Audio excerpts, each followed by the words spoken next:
नमस्कार मंडळी, कसे आहात? आज आहे नवरात्रीचा तिसरा दिवस. मिनी व्लॉग लेट आला त्यासाठी खरंच सॉरी. आजचा रंग आहे निळा. कोइन्सिडन्सली मी सुद्धा निळा घातला आहे. असो, आज जाणार आहोत ठाणे स्टेशन मार्केटला आणि मुलुंडला माझ्या माहेरी. तर मिनी व्लॉग संपूर्ण नक्की बघा. सगळ्यात आधी आमच्या मैत्रीला खाऊ पिऊ घातले, म्हणजे ती पूर्ण वेळ आम्हाला मस्त फिरवेल, दमवणार नाही.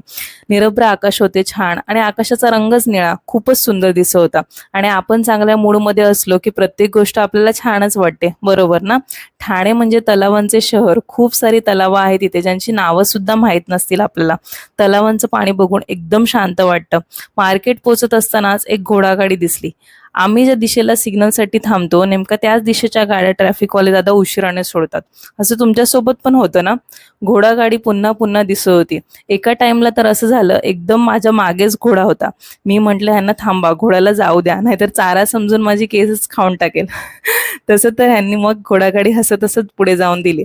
सिद्धाबाई आमची झोपत उठत होती. घरी तिला झोपायचं नसतं, बाहेर पडलं की लगेच झोप येते गाडीवरती. गर्दी ठाणेकरांना नवीन नाही. स्टेशन परिसर नेहमीच गजबजलेला असतो. भाजी, फुलं, फळं, हार आणि आता तर जत्राच भरली टेंबी नाक्याच्या इथे. मग काय, चनिया चोली, कानातलं नाकातलं, खायचं प्यायचं, सगळी मज्जाच आहे शॉपिंगची. मी माझ्यासाठी शॉर्ट कुर्ती बघत होतो, कुठे मिळतात का. एका ठिकाणी थांबलो गर्दी बघून.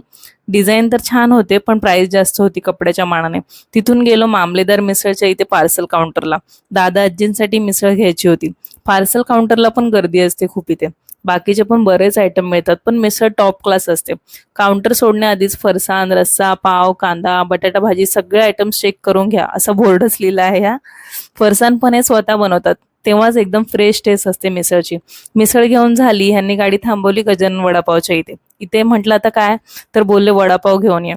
गजानन वडापाव ठाण्यातलाच नाही तर मुंबईतला बेस्ट वडापाव आहे आमच्या हिशोबाने. तुम्हाला कोणता वडापाव आवडतो कमेंट करून सांगा, कारण की सगळ्यांचीच टेस्ट वेगवेगळी असते, बरोबर ना?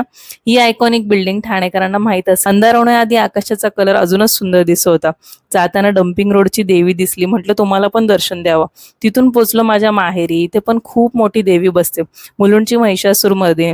एक छोटा दादा देवीजवळ खाऊ खात बसलेला होता. देवीचं छान दर्शन घेतलं. खूप सुंदर रूप आहे देवीचं. डोळे तर अगदी बोलके आहेत, असे की देवी आई आपल्याकडे बघून काहीतरी बोलत आहे असे वाटते. दर्शन घेऊन घरी आलो. घरी घट बसतो, माझ्या पाया पडलो छान आणि मग दादांना मिसळ काढून दिली प्लेटमध्ये. तसं तर त्यांना बाहेरचं काहीच आवडत नाही, पण कधीतरी आणलं तर खातात. आम्ही सुद्धा वडापाव खाल्ला. थोडा थंड झाला होता, पण टेस्टमध्ये काहीच कॉम्प्रोमाइज नव्हतं.